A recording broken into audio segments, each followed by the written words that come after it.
Gumenel katiriari Moadinal ka Gumenel kari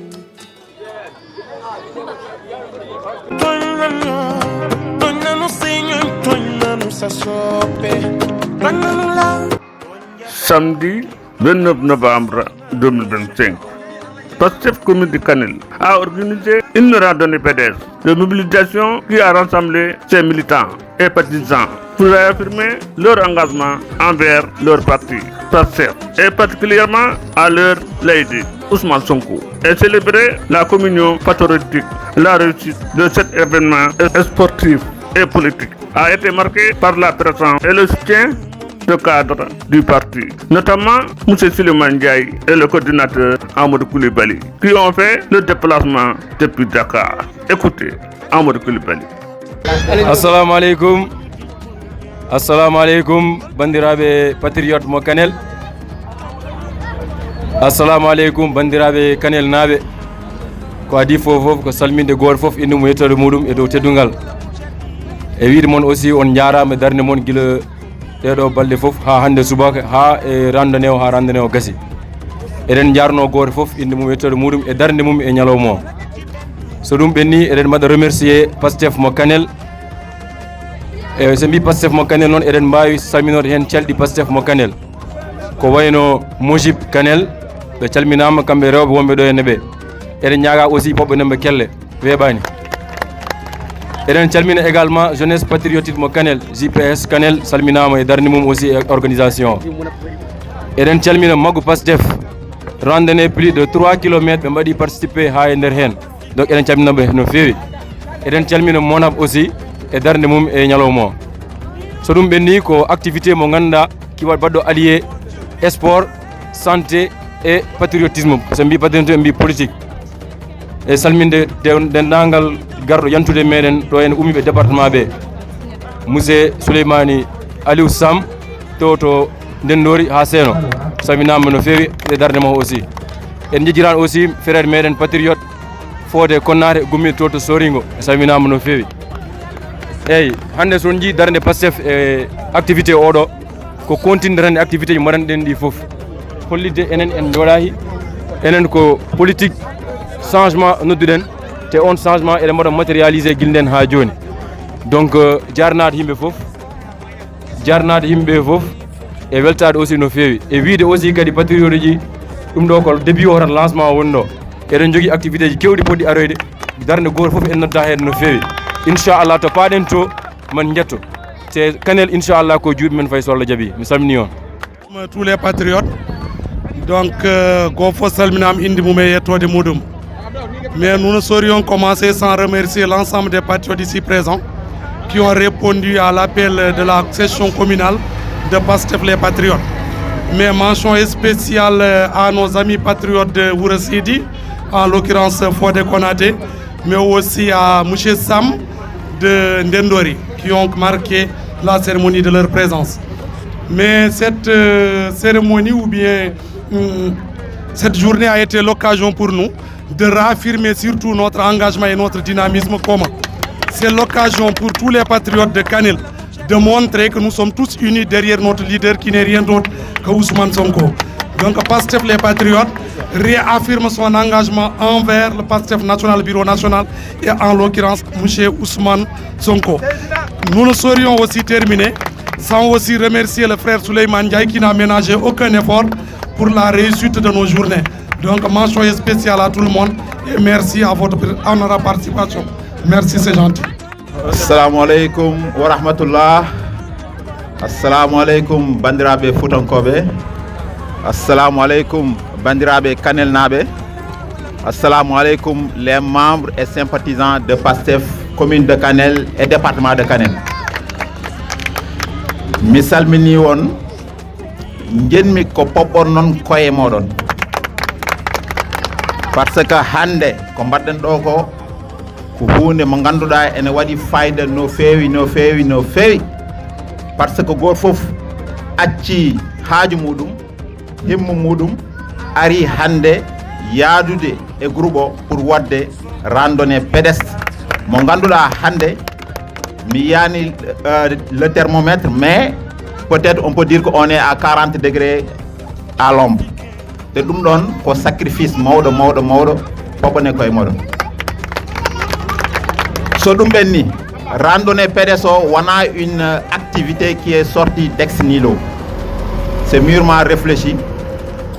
Hollirta tan soɗon ne mbaɗa randonnée pédestre on noddi dendagal membre de PASTEF Kanel, dendagal représentant de PASTEF département de Kanel et les membres et sympathisants de PASTEF Kanel et aussi la population kaneloise. Ben fof ndendi to nokku gonga mbaɗi marche depuis 10 heures mbaɗa wiide ha joni. Ɗum ɗon hollirta de 1 qu'on est soudé.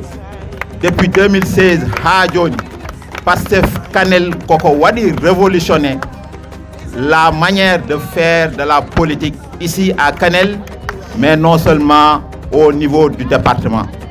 Parce que depuis 2016 yimbe enen jaada hay goto meeda nande wiye Souleymane Ndiaye wadi dum Abbas Bassoum walla Abbas Bassoum wadi dum do Jobba walla Jobba haale ko boni Amadou Coulibaly walla Almami haale ko boni e goddo e goddo. Dum don hollirta tan ko la politique avant tout d'abord c'est une affaire de gentleman. C'est avant tout d'abord ko éthique et morale et déontologie. Nden holko yimɓe ganduno ɗo e politique woni ko affaire de famille, affaire de légal, affaire de département, enen ganduɗen ko affaire d'idées. C'est dans la confrontation des idées que jaillisse la lumière. Ɗum noon tahi gila nden on jiyani probléme aji baɗɗi ɗo en e nder PASTEF Kanel e Allah ne seedi probléme aji mbaɗata. Parce que kala ko min mbaɗata hay oɗo randonnée on a mûrement discuté entre nous, idée contre idée. La majorité l'a remporté et on a dit on va faire randonnée pédestre parce que c'est beaucoup plus symbolique. En marchant la main dans la main, on symbolise l'unité. En marchant la main dans la main, on symbolise le don de soi pour la patrie et au soleil qui est vraiment très très très chaud ici à Kanel. Tan wiide ran mi gayna pour wiide au-delà de PASTEF commune de Kanel, cette même solidarité on le voit et on veut que ça s'améliore au niveau aussi départemental mais aussi au niveau national.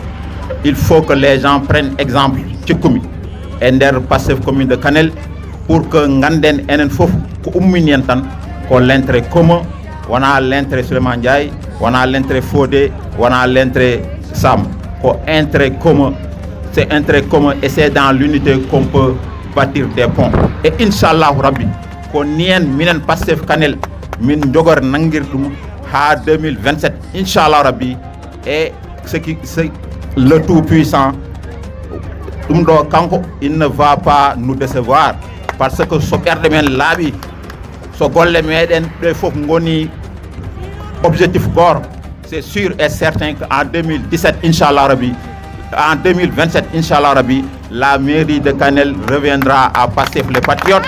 So woni odon en d'accord dum don popbe kelle yimbe nana pour donner votre approbation et vous dire que rien n'est impossible dans la vie. Son ngomidum, c'est sûr et certain que ça va se le faire. Ousmane Sonko, Bassirou Diomaye Faye et les leaders de PASTEF que nous sommes, nous avons donné l'exemple. PASTEF a été créé en 2014. Yimbe hewbe mbino awawa ettude laamu ɗo en e Sénégal.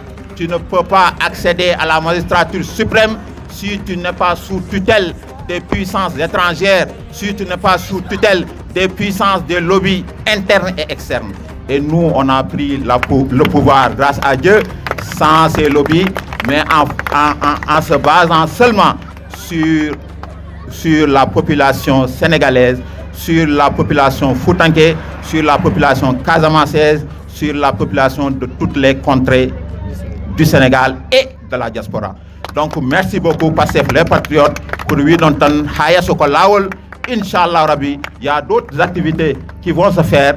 Kala ko activité gardo en hande, kala modon noddado yo ummo ara daro wiye dum do wana activité Joba, dum wana activité Souleymane Ndiaye, mais dum ko activité horam parce que PASTEF hay goto dia ko enen fof ndendi sen kewi sen ndenditi inchallah rabbi luñu songu dan merci beaucoup jaram bandiraɓe min calmini dendagal arɓe hawrude oɗo randonnée pédestre baɗɗo fayida vraiment wadde remercier la coordination communale de Kanel et initiative mom mbaɗɗo o wonno Pastef ko ni ko don de soi pour la patrie Pastef ko c'est des activités citoyennes ɗum ɗo ko hunde wonde fayida ko sport ko cellal ɓaali kadi ma tagi yimɓe ɓeeɗo andudirde ɓeeɗo suusdirde donc en mbaɗe remercier kamɓe fof à travers le coordinateur de la commune Amadou Koulibaly et wonde le responsable Souleymane Ndiaye et dendagal wonɓe ɗo ɓe fof vraiment merci beaucoup on jaar mo yettude mum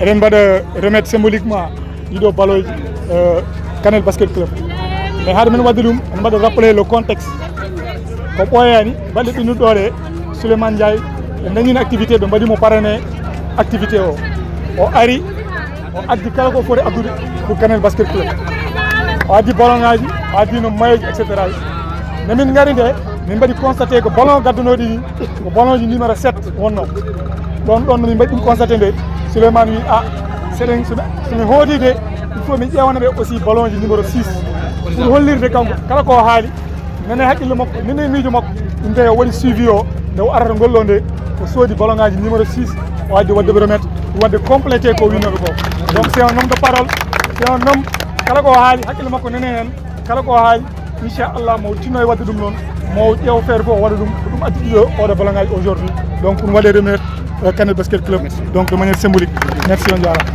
merci